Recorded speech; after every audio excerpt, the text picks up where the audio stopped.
What's up, guys? This is take two. I'm just gonna rush through this because I'm kind of annoyed and I want to do this again. So, anyway, this is the week 4 of the CIL. We're playing against Coach Matty B, who is coaching the Philadelphia Pheromosas. He took Darby's spot. If you missed the memo there, because Darby has disappeared. No one's heard from him for a while, and a lot of us have tried. So hopefully everything's okay. Everything's probably okay. I hope. um, Yeah, so we're playing against him, and he liked Darby's team. He didn't change it at all. He and I see why. He's got some pretty potent threats. He's got Megalith Sableye, supposed to be. You'll see why I said that in a second. Magirna, Kartana, Starmie, Latias, Krookodile, Infernape, Porygon 2, Volcarona, Mantine, Gigalith. His Z Crystal, which you'll notice is missing from the chart there, is Dragonium Z. But guys, so Matt's new to the league. He's still learning all the rules. He brought a different Z Crystal. It's not a problem. In fact, it's entirely inconsequential in this case, as you'll see what happens. Anyway, we got some big threats here where I'm really worried about Magirna in particular. Kartana as well is a huge threat. Starmie's a huge threat, and Fernape's a huge threat. These are all things that can punch huge holes in my team. Even Volcarona, if it gets out of hand, if I'm not prepared for it, is gonna just destroy me. So, what did I bring? Well, you already see Big Mama sitting there, nice and pretty, ready to do her thing. She's got the Smooth Rock this week because he's got no way to automatically get rid of the weather, and Excadrill is so good against some of those speedy threats like Kartana or Shift Gear Magirna or Latias or Scarf Crocodile. You know, these are some really fast potential threats that without the sand we don't outrun. So Big Mama also takes on his physical attackers pretty well. She doesn't love knockoff from Crocodile. Another reason we're bringing Smooth Rock, because at least we get more sand up, whereas the leftovers would be gone and not really do a whole lot of benefit. The Gigalith she can take on pretty well, and she can't do a whole lot else besides that. But that's not what she's here. Rocks up, she's gonna phase people out if necessary, and she's gonna set the stage for a good old Guacamole, who's rocking the Bugnium Z this week. Initially, I thought this was gonna be useless. But Excadrill does get X Scissor, so it's not terrible. It does hit Latias harder than Ironhead would, much harder than Ironhead would, of course. I don't, you know what? I didn't calc. I don't know if it makes a difference if X Scissor KOs or not. +2, I know it doesn't, but as you can see, we're rocking the Sword Stance because Earthquake and X Scissor kind of hit his whole team. The Sword Stance is to muscle through the Porygon if we have to. And I almost went for Choppleberry because of the Infernape. It could potentially be like a Choice Banded Iron Fisted Mach Punch, for instance. That would be a good thing to bring against me. But I ultimately decided, you know what, I can handle it if that's the case. Next up is, excuse me here, I got Iron Mantis. Iron Mantis has been deigned with one purpose, and that is to, actually he's got a couple purposes, but mainly to help deal with the Kartana, who's a huge threat to our team. You're seeing probably one of the more heat sets that you'll see on Iron Mantis this season. Fury Cutter, Bullet Punch, HP Fire, and Roost. Bug offense isn't bad against my opponent. So if I want the bug coverage, I wanted a Sword Stance because, again, the muscling through the Porygon was going to be a problem otherwise. But Fury Cutter actually does a remarkably good job of helping deal with the Porygon too. It also, of course, Crocodile, Latias, and Starmie, if they decide to stay in or something, we can take a hit from those, but prefer not to. As you can see, we have no Spadef this week. HP Fire, Okos, Kartana, even with the minus special attack nature, and Roost because we gotta stay healthy because we don't want to get swept by Kartana.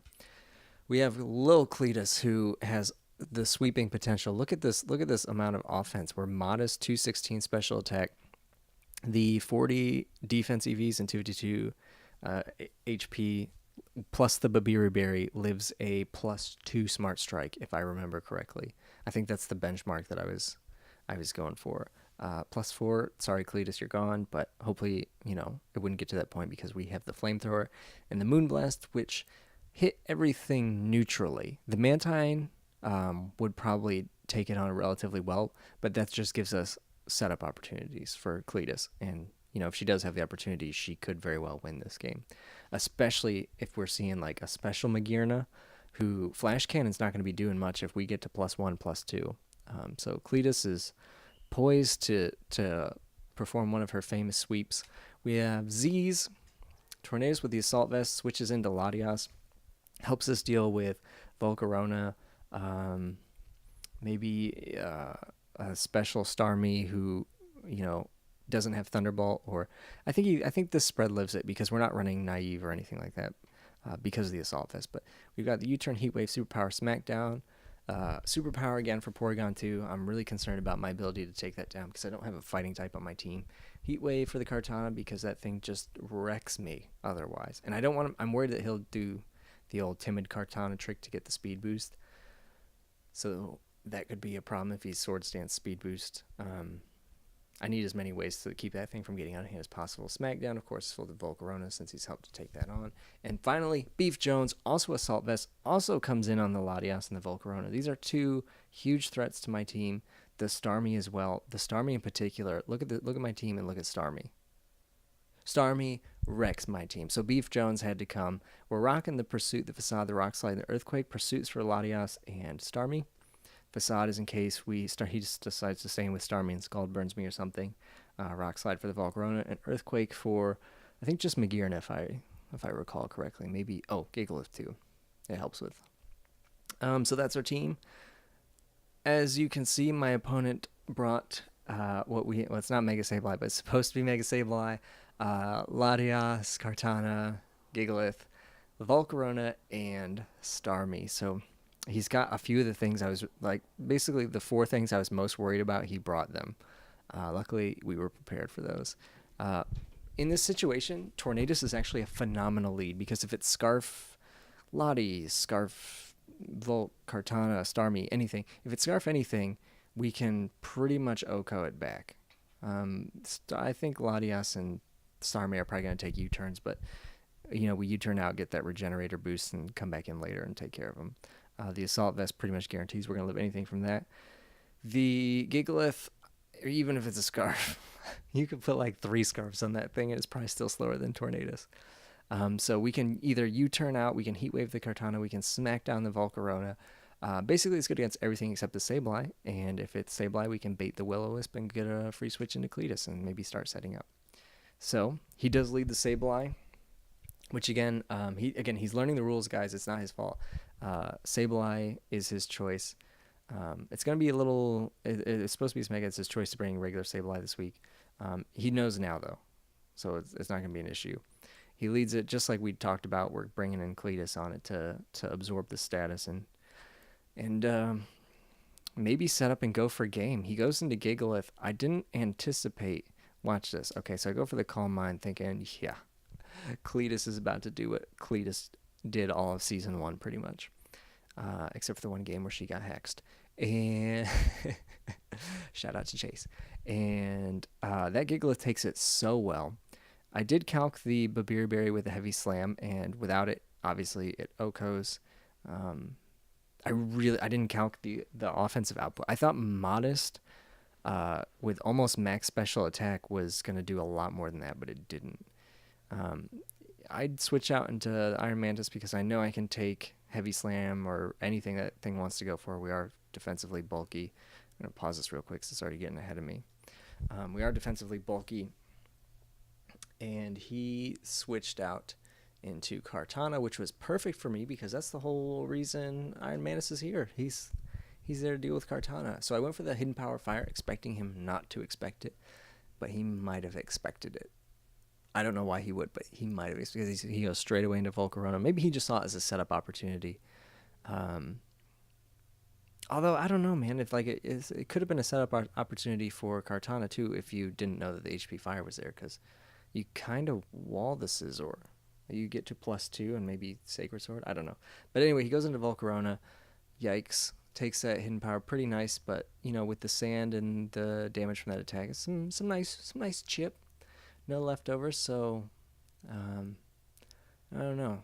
I I'm just happy to get some damage off. I go into a Beef Jones here because there's nothing he can do to Assault Vest Beef Jones that we're really worried about.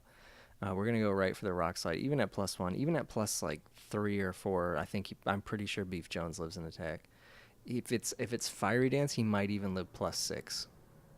In fact, I guarantee he lives +6 Fiery Dance or Flamethrower or whatever because he's got thick fat.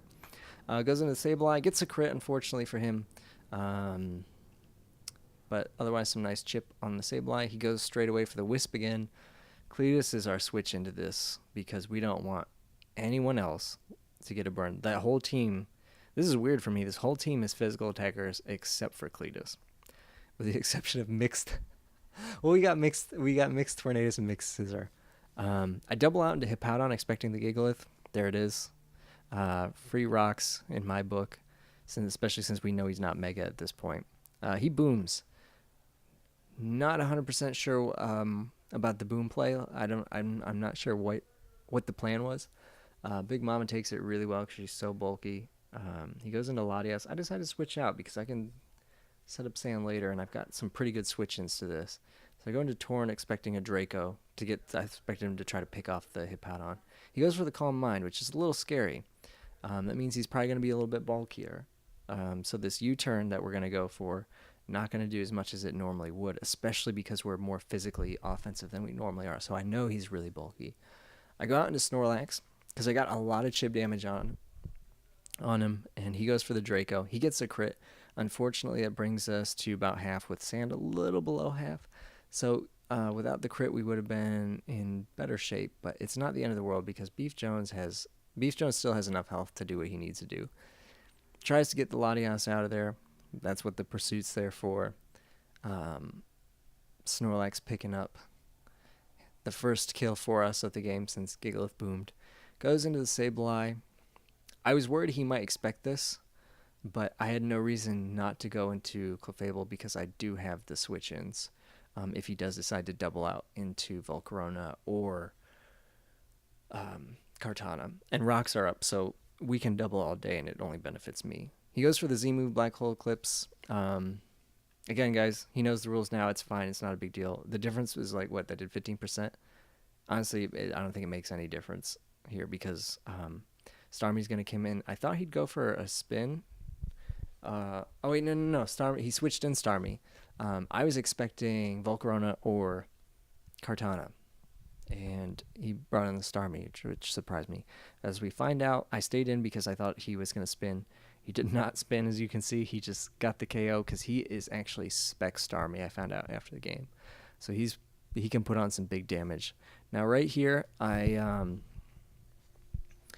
think because of how physically offensive this guy is, I think Smackdown could have killed, and it would have been a pretty safe play. It would have been able to get a lot of damage off on anything, but I wanted to U-turn because I didn't want to give Sableye a free switch in to like come in if he lives and recover up.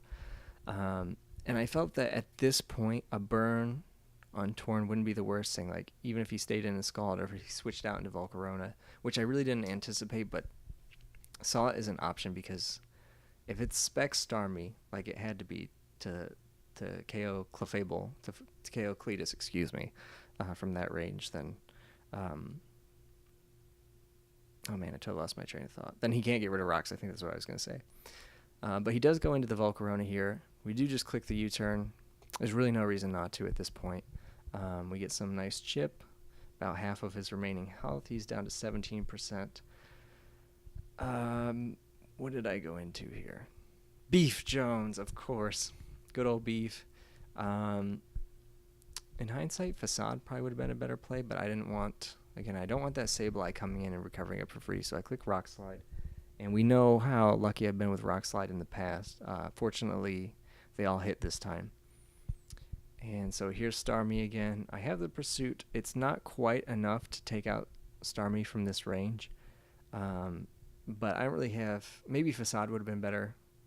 I just go for Pursuit because, honestly, I'm still wondering if he's going to spin or not. Obviously, he didn't. 2 Thunderbolts KO. I'm not sure who... Maybe he must have expected Torn to come in on that. But Torn's not going to come in unless it's for free in this case because I don't have to make risks like that. I have more Pokemon to sack than he does. And Snorlax did his job. He got 2 kills this game. Tornadus picks off Starmie there with the U-turn. We go into Big Mama because we want to get the sand up. Basically, if this Kartana starts to get wild, I want to make sure we have the speed to address it. And he tries to get wild, but I'm willing to take that risk. I'm willing to let Big Mama go down to get free switches. So I go for the Whirlwind. Pretty no drawback play on my part. Gets him into Sableye, which unfortunately gives him either a burn or a recover. I think did I go for damage here? I think I went for damage. Oh no, I slacked off. That was a bad play. I should have gone for damage because I more than anything I need Big Mama to go down so I can get Drill in and just, get the KO with the Savage Spin Out or something. I decided to go into Tornadus here, expecting the Will-O-Wisp, because I could take a burn, but I'd prefer not to, just on the off chance that I need Hippowdon to hit Kartana or something. So he's already burned. What we're going to do is we're just going to U-turn out here because my thinking is if he won't double Wisp because he's a prankster, that means Tornadus is going to take a burn if he tries to Wisp again, so I can just U-turn out into Drill. If he goes for a recover or something, which honestly wouldn't have surprised me, I still get my free switch in. And if he goes for an attack, there's no attack that he has that Drill can't take from here. So I'm just going to U-turn out right into it and try to end the game with a little Drill sweep. These last 2 maybe. Again, he has 2 choices here. He recovers or Wisps. We're going to pause again. The Savage Spin Out I calced does a minimum of 97%, unless I think he had to have a lot of physical defense to have a chance to survive it. And as you'll see, he does. He's called Mind Sableye, so he does. Even so, he's at 42% right now. The minimum roll for a burned Excadrill from a Savage Spin Out on a standard Sableye spread, the min roll is going to be a 43.5% roll. So I have an extra 1.5% basically. And that's if I get the absolute minimum roll. But he's more physically invested, remember. So I'm going to go for it right here just because I don't know if I'm going to get to use my Z move. And so I go for the Savage Spin Out. It also does a little bit more than Earthquake. He does live it with 8%, so I know he's got to have a lot of physical bulk to be able to take that so well. At this point, I'm burned. I know how this goes. I better start setting up because otherwise the Sableye could recover stall me. If I didn't have Swords Dance, it would have recovered stall me because he can just keep going for it. He's at full. Luckily, Guacamole is a beast, even burned with the +2 attack. She's doing 72% every time she clicks Earthquake. So he goes for the recover again with his Sableye. What did I do here? I Earthquake again, trying to get the kill. See if he's going to let it go down. We're still at pretty high health, and we can take a Dark Pulse or whatever it is from this range. And but seeing that he's recovering, I decided, okay, well, we'll speed this up a little bit. Yeah, it was Dark Pulse. Speed this up a little bit, go for our Sword Stance, meaning even if he recovers now, we're knocking this thing out. Like he's going down. You saw the ×2 did 70, and so at 58, honestly, this might have killed from full, even though he's burned, because +4 is well +2 because of the burn. +2 is strong. So he's down to his last Mon Kartana, which, believe it or not, still has a chance, depending on his spread and his set, except for the fact that we have this Iron Mantis who takes 10% from that Leaf Blade. Look how strong he looks right there. He said, "You know what? Why don't you hit me again?" And Kartana hit him again. And he said, "You know what? Get out of here." Hidden Power Fire. Boom. That's what it was there for. That's what Scizor came here to do. We end the game with a 4-0 win. Not too bad. We'll take it. Opponent prepped crazy good. Like the thing that surprised me most was the Gigalith and how well it took on Clefable. Not something I even considered before. I honestly didn't think he would bring Gigalith because I thought, maybe he would, I don't want to give a sand team more sand. But it worked out so well for him there. He planned that very well. I think had we not brought like Snorlax or something, that Starmie would have just destroyed me. So Specs was a really good call. In fact, I had no water resists on this team. And I knew that going into it. I knew it was kind of weird, but I figured Snorlax was like kind of a water resist. So it works out. But yeah, so we end up with a 4-0 win. That brings us to 3-1. Our differential is actually the highest in the league. We're at, I think, plus 13 after week 4. Something like that. And our next opponent next week is none other than the illustrious Mad Mike. He's got a bunch of threats that are quite scary, like Weavile and Bellydrum Azu and Mega Charizard X and Cresselia and all kinds of stuff that's going to be really, really fun to prep for. So stay tuned for that, and hopefully we can snag another win. But for right now, we are 3-1 and pretty happy with the way things have gone so far this season. Most of our games haven't been too haxy, and it's proving to work out for us. So that's gonna be it for me. This recording is actually longer than the first one I did.